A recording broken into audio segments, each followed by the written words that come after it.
Nous allons parler ce soir de puissance, nous allons parler de force, nous allons parler de succès. Il faut dire d'emblée que le chrétien est l'homme le plus puissant de la terre. Ça, c'est indiscutable. Et je suis prêt à débattre de cela avec vous. Mais on n'aura pas tout le temps de débattre dans cette vidéo-là. Dans les commentaires, on pourra échanger dessus. Le chrétien est l'homme le plus puissant de la terre. Dieu lui a donné tout ce qu'il faut pour vivre et dominer tout ce qui est sur cette terre-là. Pour dominer la cupidité, pour dominer son égoïsme, pour dominer la paresse, pour dominer tout ce qui est bassesse, tout ce qui est impureté, tout ce qui est impudicité. Et le chrétien est encore un homme fort et encore un homme courageux. Moi, je t'invite à devenir chrétien. Viens, on va étudier la Bible. Tu ne seras pas chrétien en guillemets, tu seras un vrai chrétien. Et tu vas voir ce que c'est un chrétien. Tu seras un homme puissant, tu seras un homme redoutable, tu seras un homme fort. Dieu va retaper tous les domaines de ta vie. Il n'y a pas un seul domaine qu'il ne va pas toucher. Tu verras, tu seras un être neuf, comme sorti nouvellement d'un carton. Mais pendant que je dis cela, il y a certains chrétiens aussi qui doutent. Qui, après un certain nombre d'années, ne croient plus. Ils vivent maintenant une vie de domination au lieu de dominer.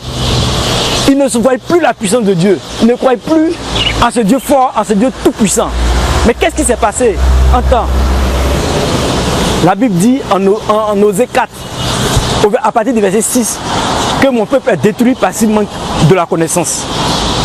Et pour vous aider dans ce sens-là, on a le passage de Josué 1, verset 6 à 9. C'est un passage intéressant. Dieu parle de succès. Ce passage-là comporte les secrets du succès. Dieu dit quoi à Josué?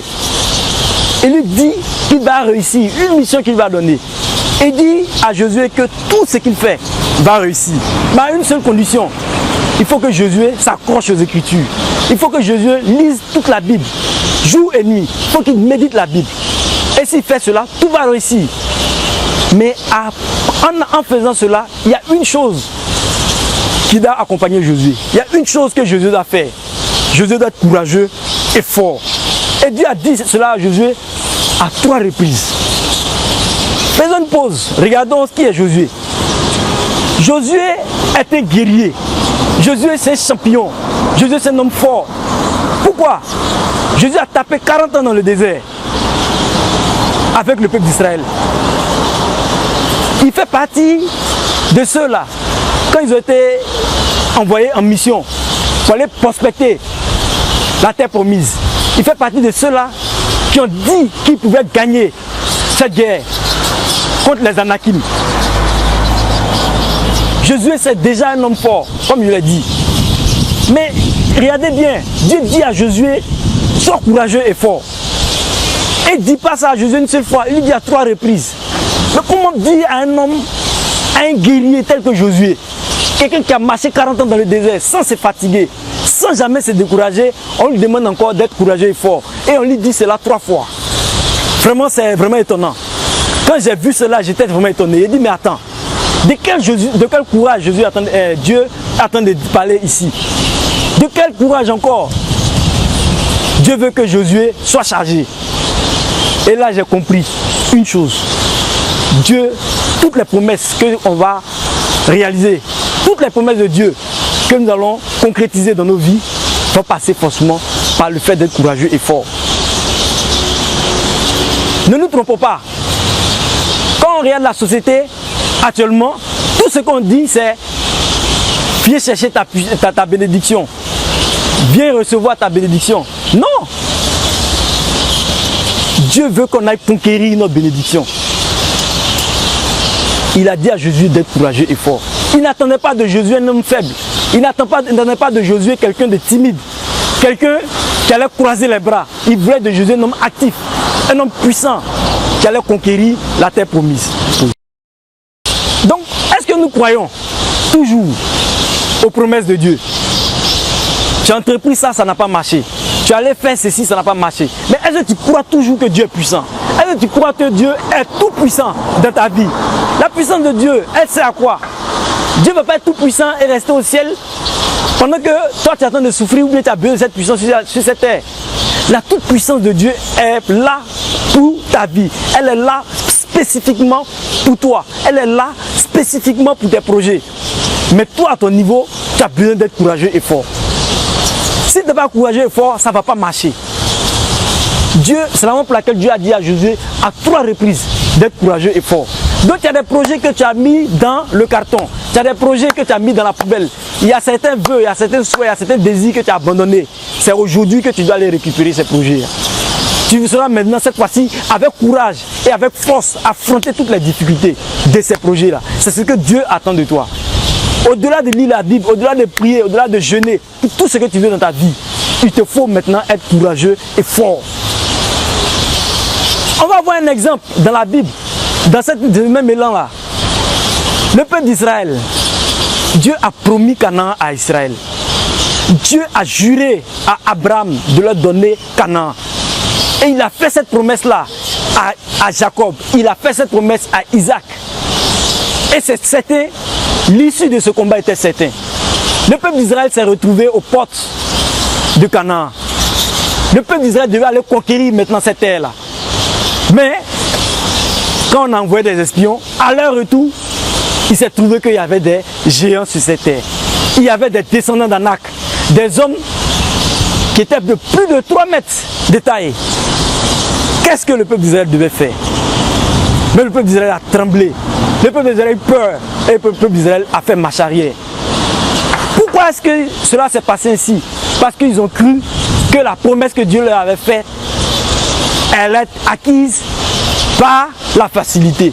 Ils pensaient qu'il y avait un comité d'organisation qui avait les clés des chambres où ils allaient tirer leurs valises, où chacun allait prendre la clé de sa chambre et aller rentrer pour rentrer dans sa maison. C'est pas comme ça que Dieu a vu la chose. C'est pas comme ça que Dieu a prévu la chose. Mais est-ce que nous aussi, c'est comme ça nous imaginons avoir les bénédictions dans nos vies? Est-ce que nous pensons que ces bénédictions-là seront des bénédictions clés en main? Le peuple d'Israël devait se battre. Le peuple d'Israël devait faire la guerre. Il y a le sang qui devait couler pour avoir ces bénédictions-là. Mais est-ce que c'est ce à quoi nous on croit? Est-ce qu'on voit les choses comme Dieu les voit? Ou bien nous attendons de Dieu quelque chose d'autre? Dieu est souverain, il est tel qu'il est. Mais il nous donne les armes, il nous donne les moyens, il nous donne l'information pour que nous ayons les bénédictions. Donc les bénédictions ne se viendront pas à nous de façon simple. Ne viendront pas à nous clé en main avec toute la simplicité.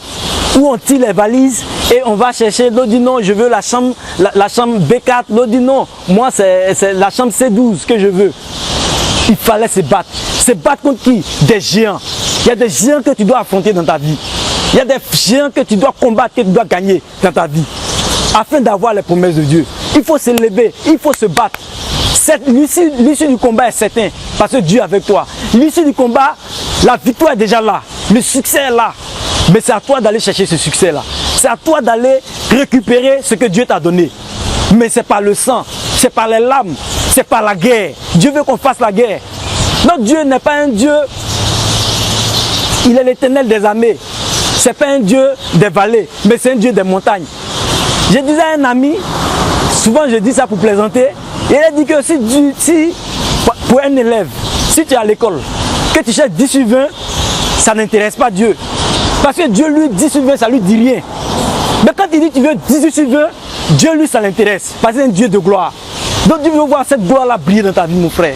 T'es chrétien, t'es chrétienne, depuis un moment ça ne va pas, tu ne sais pas comment, non, je ne sais plus ce qui se passe, je sais pas si, non, c'est pas sorcier. C'est parce que tu manques de courage. C'est parce que tu manques de force. C'est parce que tu n'es pas engagé. Tu as bien te lever et aller mener cette guerre-là. Tu sortirais de là vainqueur, c'est sûr, mais tu as bien de te battre pour ça. Il faut, même si le sang va sortir, il faut que le sang sorte. Mais les promesses de Dieu dans ta vie vont se réaliser. Si toi tu attends de te battre, si tu attends de te lever pour aller récupérer ce que Dieu t'a donné. Donc on va conclure nos propos par 2 conseils. Nous allons conclure nos propos et nous allons dire simplement, il faut être courageux et fort. Il faut être courageux et fort. Lis la Bible, c'est ça. Prie, ok. Jeûne, ok. Fais confiance en Dieu, ok. Dieu lui-même, il garantit qu'il ne va pas t'abandonner. Mais ta part, ce qu'il te revient, Tu es courageux et fort. On ne parle pas de courage que tu imagines. On parle de courage dont Dieu parle. Jésus était courageux certainement à ses yeux. Mais Dieu lui a répété 3 fois d'être courageux et fort. Il te faut être courageux et fort. Il te faut être courageux et fort. Et il te faut être courageux et fort. 3 fois. Que Dieu nous bénisse, qu'il nous fortifie. Et que sa toute puissance se manifeste dans nos vies. Je vous remercie.